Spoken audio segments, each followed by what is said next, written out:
আপনি কি কোনো স্পেসিফিক পার্সন বা বিশেষ মানুষকে নিজের জীবনে আনতে চাইছেন? অথবা আপনি কোনো টেলিপ্যাথিক মেসেজ পাঠান, কল ম্যানিফেস্ট করেন, কিংবা আপনি লাভ ভাইব্রেশন পাঠানোর কথা ভাবছেন, পিঙ্ক এনার্জিস এই ধরনের মেডিটেশন করতে চাইছেন বা করছেন।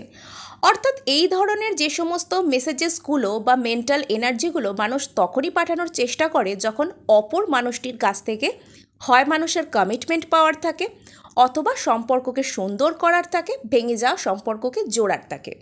হ্যাঁ, যদি আপনিও এরকম কিছু করেন, এরকম কিছুর মধ্যে থেকে থাকেন অথবা করবেন সেই কথা চিন্তা করছেন, তবে আজকের ভিডিওটা অবশ্যই আপনাদের জন্য গুরুত্বপূর্ণ হতে চলেছে।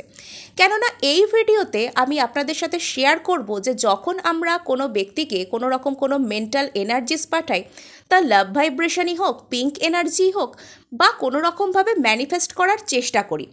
ম্যানিফেস্ট করার চেষ্টা বলতে এখানে শুধু কোনো ল অফ অ্যাট্রাকশন টেকনিক নয়। আমরা যখন ঈশ্বরের কাছে যে কোনো জিনিসকে খুব মন থেকে নিষ্ঠা সহকারে প্রার্থনা করি, আমাদের কাতর নিবেদন জানাই, সেটাকেও কিন্তু ম্যানিফেস্টেশনই বলা হয়। তো এগুলো যখন আমরা করি, আমাদের পাঠানো এনার্জিসগুলো কিভাবে কাজ করে এবং অপর ব্যক্তিটির কি ফিলিংস হয়, এবং কখনো কখনো এগুলো করার পর সে কেন আমাদের থেকে দূরে চলে যায়, এই যদি হয় আপনার মনের মধ্যে থাকা প্রশ্ন, তাহলে আজকের ভিডিওটা আপনার জন্য মোটিভেশনাল গাইড হতে চলেছে এবং ইমোশনাল সাপোর্টও হতে চলেছে। তো চলুন শুরু করা যাক। আমরা যখন কোনো ব্যক্তিকে ম্যানিফেস্ট করার কথা ভাবি, আমাদের ভাইব্রেশন লেভেল কিন্তু সেই ব্যক্তির তুলনায় কমই থাকে। এটা আমাদের প্রথমত মনে করতে হবে। যদি আমাদের ভাইব্রেশন লেভেল ওই ব্যক্তির থেকে হাই ভাইবসে আমরা থাকতাম, তাহলে কিন্তু আমরা কখনোই ওকে ম্যানিফেস্ট করার চেষ্টা করতাম না। আমরা যেমনটা চাইতাম ও ঠিক সেরকমই কাজ করতো, আমাদের সাথে ঠিক সেরকমভাবেই থাকতো। এটা প্রকৃতির নিয়ম। যখনই আমরা কোনো কিছুকে ম্যানিফেস্ট করার চেষ্টা করি, তখন সেই জিনিসটা কিন্তু আমাদের সাথে হবারই থাকে। ডিভাইন বা ঈশ্বর, যে শক্তিতেই আপনি বিশ্বাসী হন না কেন, তিনি যেন কোথাও গিয়ে আমাদের জন্য ওই জিনিসটা আমাদের কপালে আর কি লিখেই রেখে থাকেন যে এই জিনিসটা তোমার জন্যই আছে। তবে গিয়ে আমরা তাকে ম্যানিফেস্ট করতে পারি বা ম্যানিফেস্ট করার কথা ভাবতেও পারি, মেন্টাল এনার্জিসও পাঠাতে পারি। ন্যাচারালিও অনেকভাবে ম্যানিফেস্ট হয়ে যায়। সাপোজ আপনি কোনো ব্যক্তির কথা, তার সাথে কাটানো কোনো স্মৃতির কথা, মধুর স্মৃতির কথা মনে মনে সারাদিন ভাবেন। কোনো স্মৃতি না থাকলেও আপনি সে ব্যক্তির কথা মনে মনে চিন্তা করেন। আপনার চোখের সামনে সারাদিন নানান রকমের সিনারি ভাসতে থাকে। আপনি তার সাথে হয়তো কোথাও ঘুরতে গেছেন, গুডস টাইম স্পেন্ড করছেন, আরও নানান কিছু ভালো ভালো কথা তারকে কেন্দ্র করে আপনার মনে ভাসতে থাকে। এক্ষেত্রে যদি আপনি কোনো ম্যানিফেস্টেশন টেকনিক বা জার্নির মধ্যে নাও থেকে থাকেন, এই বিষয়গুলো কিন্তু ম্যানিফেস্টেশনের মতোই কাজ করে। এবং যখন আপনি কারোর সম্বন্ধে ভালো ভালো কথা ভাবছেন, তখন হতে পারে সেই ব্যক্তিটিও অপর প্রান্তে বসে আপনাকে জেনে বা না জেনে ম্যানিফেস্ট করে চলেছে। সেই জন্যই আপনি তার কথা ভাবতে পারছেন। এটা প্রকৃতির নিয়ম, এটা ঈশ্বরের নিয়ম।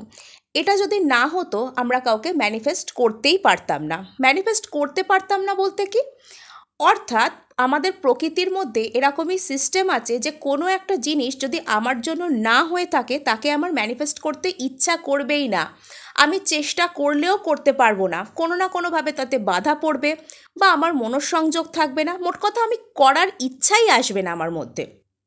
সেকেন্ড থিং, আমি চলে যাই, যখন আমরা কাউকে লাভ ভাইব্রেশন পাঠাই বা টেলিপ্যাথিক মেসেজ পাঠাই, তখন কি হয়, সেই ব্যক্তি যেন আমাদের সাথে হঠাৎ করে দূরত্ব বজায় রাখতে শুরু করে বা আমাদের থেকে দূর হয়ে যায়। আগে একটু আধটু হলেও হয়তো কথা বলতো, এইটা করার পর পুরোপুরি নো কন্ট্যাক্টে সে চলে যায়। এবং অনেকে বলে থাকেন যে ব্রেকআপ হয়েছে, সেপারেশন হয়েছে, নো কন্ট্যাক্ট চলছে, আমি লাভ ভাইব্রেশন পাঠাতে পারি, আমি পিঙ্ক এনার্জি পাঠাতে পারি। আমি প্রত্যেককেই আগে সাজেস্ট করব যে নিজেদের মনকে আগে স্টেবল পর্যায়ে আনুন, পজিটিভ পর্যায়ে আনুন, আগে নিজের ভাইব্রেশনকে উঁচুতে নিয়ে যান, যাতে আপনি যখনই কাউকে ম্যানিফেস্ট করবেন বা এই ধরনের এনার্জিস পাঠাবেন, পুরোপুরি পজিটিভিটির সাথে আপনার এনার্জি তার কাছে যাক।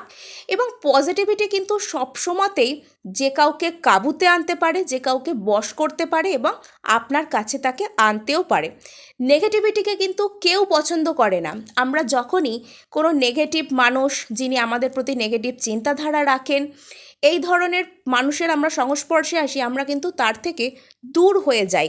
কোনো কারণ ছাড়াই আমরা তাকে অপছন্দ করতে পারি। এ ধরনের নানা জিনিস আমাদের সাথে ঘটতে পারে। তো যখন আমরা কারোর সাথে নো কন্ট্যাক্টে হঠাৎ করে চলে যাই বা ব্রেকআপ সেপারেশনে চলে যাই, সেই মুহূর্তে নিজেকে পজিটিভ করা, স্ক্যাটার্ড অবস্থা থেকে নিজেকে গ্যাদার্ড করাই হচ্ছে সবথেকে বড় কাজ। কেননা ওই সময় আমাদের মন এমনিতেই দুর্বল থাকে, আমাদের মনে নানান রকম নেগেটিভ চিন্তাধারা থাকে, আমাদের ভাইব্রেশন লেভেল নিচের দিকে থাকে। তাই এই পর্যায়ে যখন আপনি কাউকে ম্যানিফেস্ট করতে যাবেন, তখন চান্সেস আছে যে সেই ব্যক্তি ম্যানিফেস্ট সেই মুহূর্তের জন্য হবে না। কিন্তু কোনো টেকনিক আপনার বেকার যাবে না। এই ব্রহ্মাণ্ডে আপনি যা কিছু শক্তি, যা কিছু এনার্জি তা জেনারেট করেন, তা কখনো বিনষ্ট হয় না। কখনো না কখনো আপনি দেখবেন, আপনি যার কথা আজকে অত্যন্ত পরিমাণে ভাবছেন, সে আপনার সাথে সেই মুহূর্তে যোগাযোগ করছে না। যখন আপনার মাথা থেকে কথাগুলো বেরিয়ে গেল, তখনই দেখবেন সেই ব্যক্তি আপনার সাথে যোগাযোগ করছে, আপনাকে মিস করছে, আপনাকে নিজে থেকে কন্ট্যাক্ট করছে। অর্থাৎ প্রকৃতি আমাদেরকে বলছে যে কোনো রকমভাবে ডেসপারেট হওয়া যাবে না। তোমার কাজ চাওয়া, তোমার কাজ বিশ্বাস করা, দেওয়া কখন দেব, কিভাবে দেব, সেটা আমার ওপর ছেড়ে দাও। এই জায়গাতেই আমাদেরকে সারেন্ডার করতে হবে।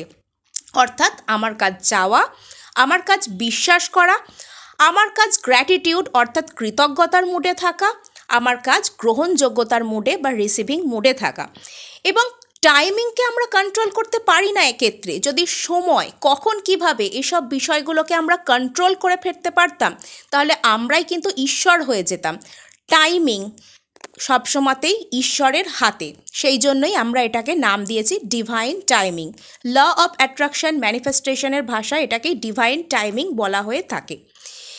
তো কোনো ব্যক্তি, আপনি যখন লাভ ভাইব্রেশন পাঠান বা টেলিপ্যাথিক মেসেজ পাঠান, তার আপনার থেকে দূরত্ব মেনটেন করার কারণ হচ্ছে আপনার অবচেতন মনে যে হেভি এনার্জিস ক্রিয়েট হচ্ছে, আপনার মনে সেই সময় যা কিছু থটস চলছে, তা নেগেটিভ হোক পজিটিভ হোক, যখনই সেই যে গাঢ় এনার্জি সেটা জেনারেট হচ্ছে, সেই হেভি গাঢ় এনার্জিটা ওই ব্যক্তির কাছে পৌঁছে যাচ্ছে, যেটা সে ওই মুহূর্তে রিসিভ করতে পারছে না। তার মনের মধ্যে একটা যে না বলতে পারা একটা অস্থিরতা, একটা অদ্ভুত অস্থিরতা কাজ করছে। এই সময় শুধু আপনি কেন, অন্য যে কোনো ব্যক্তিও যদি তাকে গিয়ে কোনো রকম কোনো কথা বলে বা বিরক্ত করে, সে কিন্তু সেটা সহ্য করতে পারবে না। আমরা যখন কাউকে ম্যানিফেস্ট করি, মেন্টাল মেসেজেস পাঠাই বা লাভ ভাইব্রেশন পাঠাই, তখন অপর প্রান্তে থাকা ব্যক্তিটির সবসময়তেই ইচ্ছা করে কোনো একটা জায়গায় শান্ত মনে বসতে, ঘুমাতে, অর্থাৎ রিল্যাক্সড মুডে থাকতে, তার কনসাস মনকে কম কাজ করাতে এবং সাবকনসাস মনকে বেশি কাজ করাতে। কেননা যে এনার্জিসটা এপাশ থেকে ক্রিয়েট হয়েছে, ওপাশ থেকে রিসিভিং এন্ডটাও কিন্তু থাকাটা দরকার। সেটা প্রকৃতিই তৈরি করে দেয় এরকমভাবে। তাই আমি বারবার আপনাদেরকে সাজেস্ট করি, যখনই আপনারা কাউকে লাভ ভাইব্রেশন পাঠাবেন বা ম্যানিফেস্ট করবেন, সেই সময় নিজে থেকে গিয়ে তাকে কন্ট্যাক্ট দয়া করে করবেন না। এতে কিন্তু উল্টো ফল হবে। সেই ব্যক্তি সেই সময় আপনার দিক থেকে যে এনার্জিসটা আসছে, সেটাকে একেই সহ্য করতে পারছে না, রিসিভ পুরোপুরি সে করতে পারছে না। তার উপর আপনি নিজে থেকে সামনে থেকে গিয়ে যখন মেসেজ করছেন, কল করছেন, তাকে কিছু জিজ্ঞাসা করতে যাচ্ছেন, তখন কিন্তু কি হয়, সে আপনাদের থেকে দূরে হয়ে যায়, আপনাদেরকে ব্লক করে দিতে পারে বা আপনাদের সাথে কথাবার্তা বলা একেবারে বন্ধ করে দিতে পারে এবং দূরই হয়ে যাবে সেই টাইমটার জন্য। এটার কোথাও লিখে নিন, দরকার হলে, এটা হবেই। নেক্সট যখন দেখবেন যে আপনার ওই ব্যক্তিকে আর ম্যানিফেস্ট করতেই ইচ্ছা করছে না, আপনার আর তার কথা ভাবতেই ইচ্ছা করছে না, সারা দিনে কাজকর্মের মাঝে তার চিন্তা আপনার মাথায় আসছেই না, যেন সে একরকম আপনার লাইফে আছে, আপনি তাকে নিয়ে ওয়ারিড নন, এরকম ব্যাপার যখন হয়ে যাবে, আপনার মাথা থেকে কিন্তু তার যে চিন্তাভাবনা অটোমেটিক্যালি বেরিয়ে যাবে। তারপরেই দেখবেন suddenly out of the blue কোথাও থেকে যেন ওই ব্যক্তি আপনার লাইফে উদয় হবে। হ্যাঁ, এই কথাটাও সত্যি। তখনই দেখবেন সেই ব্যক্তির তরফ থেকে আপনার কাছে যোগাযোগ আসবে, কল, মেসেজ, এইগুলো কিন্তু আসতে থাকবে। আপনারা যেভাবে চান সেভাবেই কিন্তু সেই ফর্মেই আসবে। এবং যখন আপনারা অতিরিক্ত পরিমাণে ডেসপারেট হন, তখন কিন্তু আপনারা নিজেরাই নিজেদেরকে নেগেটিভ করে বসেন। ডেসপারেশনের এনার্জি কিন্তু কখনোই দেয়া যায় না। আর কি বলা হয় যখন আপনারা লাভ ভাইব্রেশন বা টেলিপ্যাথিক মেসেজ কাউকে সেন্ড করবেন, বেছে নেবেন রাতের দিকের সময়টাকে। কেন এই কথা বলা হয়? এটার প্রসঙ্গ আনলে নেভিল গদার্ডের স্যাটস টেকনিকের প্রসঙ্গও কিন্তু ওঠে। নেভিল গদার্ড স্টেট অ্যাকিন টু স্লিপের বলে একটা টেকনিক আছে ওনার। তাতে বলা হয়েছে মানুষ যখন ঘুম আর জাগার মাঝখানের যে অবস্থা সেটাতে থাকে, অর্থাৎ রাত্রে আপনি শুয়েছেন, ফোন টোন রেখে দিয়েছেন পাশে, আপনার তখনও একটু আধটু চেতনা রয়েছে, আপনি পুরোপুরি ঘুমে যাননি, কিন্তু আস্তে আস্তে ঘুম ঘুম ভাব আসতে শুরু করেছে। সেই সময় আপনি যা কিছু চিন্তা করবেন, যা কিছু সাবকনসিয়াসকে কমান্ড করবেন, সে কিন্তু সেরকমই কাজ করতে শুরু করবে। এবং এই যে সময়টা, ঘুমাতে যাওয়ার আগের সময়টা, এই সময়টা কাউকে মেন্টাল মেসেজ পাঠানোর পক্ষে সবথেকে ভালো। রাতের দিকে আমরা সাধারণত রিল্যাক্সড মাইন্ডেই থাকি, আমাদের সবার মনের আলফা স্টেট অ্যাক্টিভ থাকে। তো এই সময় কাউকে কোনো যে মেন্টাল মেসেজেস বা মেন্টাল এনার্জিস পাঠালে চান্সেস আর হাই যে তারা ভালোভাবে কাজ করবে। আরেকটা হয় যারা সকালে উঠতে পারেন, সকালবেলা উঠে বিছানা ছাড়ার আগে আপনারা কাউকে কোনো মেন্টাল মেসেজ পাঠাতে পারেন, সেক্ষেত্রেও এটা খুব সুন্দরভাবে কাজ করতে পারে। এবং এটা করার পর আপনারা নিজেরা চুপ হয়ে যান, দেখুন ওই ব্যক্তির তরফ থেকে কি অ্যাকশান আসে। কোথাও না কোথাও গিয়ে সে নিজে থেকে আপনাকে যেভাবেই হোক কন্ট্যাক্ট করবেই, যতক্ষণ না সে এটা করতে পারবে তার মনের অস্থিরতাকে সে এড়াতে পারবে না। এটা কিন্তু প্রকৃতির নিয়ম। এটা আমি আজকে বলছি বলে আজকে শুরু হয়েছে বা এরকমই হবে তা নয়, এটা প্রকৃতির নিয়ম। এছাড়াও আরেকটা কথা আপনাদেরকে বলে নিতেই হয় যে ধরুন আপনার কাছে কোনো একটা বস্তু অলরেডি রয়েছে, আপনি কি সেটার জন্য চিন্তা করবেন? ধরুন আপনি কার ম্যানিফেস্ট করছেন একটা, আপনার অলরেডি বাড়িতে সে কার এসে গেছে, আপনি কি সেটার কথা বসে বসে ভাববেন? ভাববেন না নিশ্চয়ই। ওই ব্যক্তিও তাই, যাকে ম্যানিফেস্ট করছেন সে যখন আপনার লাইফে আসবে, এরকম পজিশন তৈরি হয়ে যাবে, তখন কিন্তু আপনার নিজে থেকে আর তার কথা ভাবতে ইচ্ছা করবে না। আপনি নিজে থেকেই তার কথা ভাবা কমিয়ে দেবেন, বন্ধ না করে দিলেও তার চিন্তাভাবনা আপনার মনে আসবে না, বা এলেও পজিটিভ চিন্তাভাবনাই থাকবে তার জন্য। এটাই হয়। আর কারোর প্রতি যখন আমরা অতিরিক্ত বেশি নেগেটিভ কথাবার্তা ভাবি, অর্থাৎ সে এনগেজ হয়ে গেছে, এই হয়ে গেছে, ওই হয়ে গেছে, সেই ব্যক্তি আমাদের কথা ভাবলেও আমাদেরকে মিস করে না, বরং আমাদের এনার্জিসকে সে অ্যাভয়েড করতে চায়। সে তখন মনে মনে ভাবে যে এর কোনো রেসপেক্ট নেই, এ ফালতু, যে কোনো কারণেই হোক এর কাছে যাওয়া যাবে না। এটাই তার মনের মধ্যে চিন্তা ভাবনা আসে। আশা করি আপনাদের কিছু প্রশ্নের উত্তর দিতে পেরেছি। এর পরের ভিডিওটা বানাবো আপনাদেরকে যখন কেউ ম্যানিফেস্ট করে আপনাদের ঠিক কী মনে হবে বা কিভাবে বুঝবেন আপনাদেরকে কেউ ম্যানিফেস্ট করছে। আজকে এটুকুই, দেখা হচ্ছে নেক্সট ভিডিওতে। ধন্যবাদ।